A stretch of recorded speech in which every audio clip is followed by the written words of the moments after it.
Hey everyone, this is going to be my introduction to cooking with cast iron, and these are a couple of my cast iron utensils that I use. The newer griddle, and these two are older, probably about 80 or 90-year-old skillets that I inherited and restored. Um, and I made the switch to cooking with cast iron from cooking with my chemically coated, degrading, they're breaking down, degrading Teflon pans, and these were starting to wear out, and so I made the switch to cast iron. Um, a couple of things to cooking with cast iron. There's a lot of benefits from it. There's only a few negatives. Probably the biggest negative is the fact that cast iron is heavier. But if you're really not going to be packing them around or moving them much, if you're just going to be using them on your stove and taking them to the sink to rinse them out, I don't find that a huge negative. Couple of the pros of cast iron is obviously these are about 80 or 90 years old, and this one's brand new, a couple months old, from Lodge, and it'll last 80 or 90 years as long as you take care of them. It could last 100, 150 years as long as you keep them oiled and maintained. My journey into cast iron sort of started when I inherited. I have 4 skillets that I inherited. One bigger than this one and one smaller than this one. It's not here, not pictured here. But I inherited these from my grandparents when they passed away, and they were pretty gunky, and they had a lot of carbon buildup, and they hadn't been maintained very well.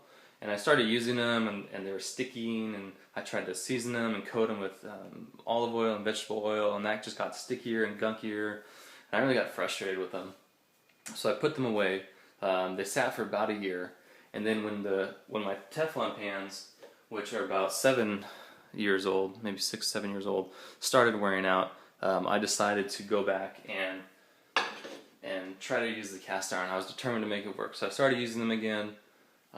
They were still sticky. It was hard to cook anything in there, an egg or anything else. And eventually I started researching and looking up online. And as you saw, if you go to my previous video, the first video that I've uploaded, you'll see the electrolysis method that I use to restore these cast iron. These two, and then the other 2 that aren't here. So using the electrolysis method seemed to be the best way to get the pans completely bare metal, and then I started fresh bare metal, reseasoned them using this Camp Chef cast iron seasoning, which I highly recommend. It's organic. It's organic oils. What is in there? Organic palm oil, organic cotton oil, organic sunflower seed, vitamin E and citric acid. And this stuff really seems to work really well for reseasoning them for the first go, and then maintaining them, seasoning them. A couple things about using cast iron, as opposed to using your regular Teflon chemically coated pans,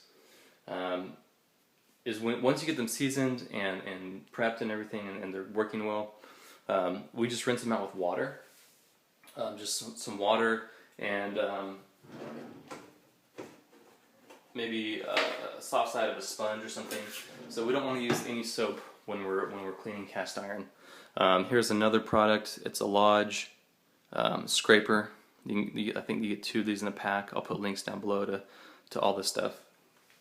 But this scraper works really well just for if you do have some things that stick, just for scraping it, and this doesn't damage the surface. Because you're constantly building up that seasoning, which turns into the non-stick coating. Another thing about cast iron is you can use any utensil. You can use metal, you can use plastic, I guess, or silicone, even though I prefer metal, because you're not going to damage the coating. And if you do scrape too hard on it or something, then you just reseason it, and it's good to go again. They do take a little more work to maintain. Like I said, once you get done cooking, most of the times with these now, when I cook eggs in this one, You can see how glossy and shiny this has finally become. When I cook eggs in this one, I just either wipe it out with a towel or just rinse it under some water and then wipe it out and dry it thoroughly. So when I'll do another demonstration on cleaning the cast iron, but I'll just talk about it real quick. After you're done cooking, we just rinse them out with water or wipe them out with a rag or a towel, and then dry them really well. I usually put mine back on the burner and heat them up again, and that will evaporate any moisture that's there because we don't want our cast iron to rust. So we'll just heat them back up, and that also opens up the pores, and then I'll just do a light coating of the cast iron conditioner with this is my dedicated rag here for just wiping them down with oil. And that's all there is to it. You just rinse them out, dry them off, heat them up real quick, and then just wipe them down with a little dime size of that oil, and they will build up their seasoning and last for a long time. They're really great. When I was making this transition to cast iron and I was doing research, I kept finding articles about studies linking the Teflon coated pans to certain cancers, and there's certain chemicals. One of the chemicals I read was called N8 or whatever that means, but it's part of the Teflon coating process, and studies have been trying to link these, see if there's causality to certain cancers and stuff. So cast iron is, I mean, it's way healthier, and it lasts. They cost a little bit more, but you're investing in, years and years of pans that you'll never have to replace as long as you maintain them. Like I said, some of these right here, you can see the maker's mark. If you look this up, it's around 80 to 90 years old, is from what I could tell. And it's just, a fabulous pan. So the new Lodge products, they come pre-seasoned. It's kind of a sales technique that they started, I think, back in 2000 or something, to sort of try to compete with the Teflon pans. They come pre-seasoned, and this actually worked. I did season it with the cast iron conditioner, but this worked really, really well straight out of the box with maybe 3 or 4 seasonings in the oven. And my previous video talked about seasoning them in the oven. But basically, you just wipe them down with oil the first time. When you're going to season a cast iron pan, you wipe them down with your oil. You stick them in the oven for 350 degrees for 1 hour. And you do that 4 or 5 times, however many times you want to do it. But I did it 4 times with this. And then I started cooking on it, and it cooks really, really well. I was really surprised. So the pre-seasoned, the newer cast iron works really well. And then if you have some older cast iron that you're able to restore, they also work well once you get them. It took me a couple months to sort of build the seasoning up on these and get them really to where they're non-stick. That being said, when we are cooking, we want to use some sort of, you can use olive oil to cook with, you can use any type of oil you want. Most of the time when I'm cooking eggs or something, I'll use butter, or if you save your bacon fat, I save bacon fat in mason jars, and I'll use that to sort of just put a little, little spoon, maybe a tablespoon down, just approximate, of bacon grease, or a little slice of butter, and sort of spread it around as it melts on there. And it does a really good job, and it helps build up the seasoning, and the flavors stay in there.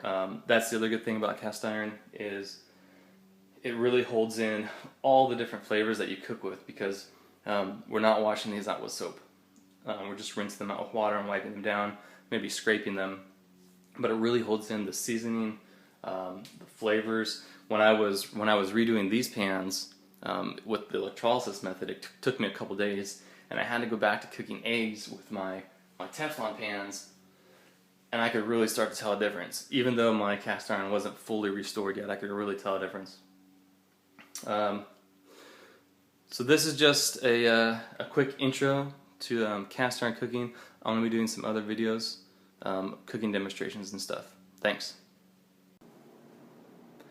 Hey, one last thing. I didn't realize YouTube would let me upload a video longer than 10 minutes yet, but it will. So I just want to show you on the griddle here. This griddle is actually reversible, so it has this flat surface on it, and then it also has this nice griddle surface, or grill surface, and I cooked hamburgers on it the other day. This side's good for eggs and stuff, and I'll kind of show you guys, do some videos using both sides. That's reversible, and that's why there's splatter marks on my stove, because I cooked some hamburgers on it, and I guess the wife didn't clean the stove well enough. Anyways, I just wanted to mention that that's reversible.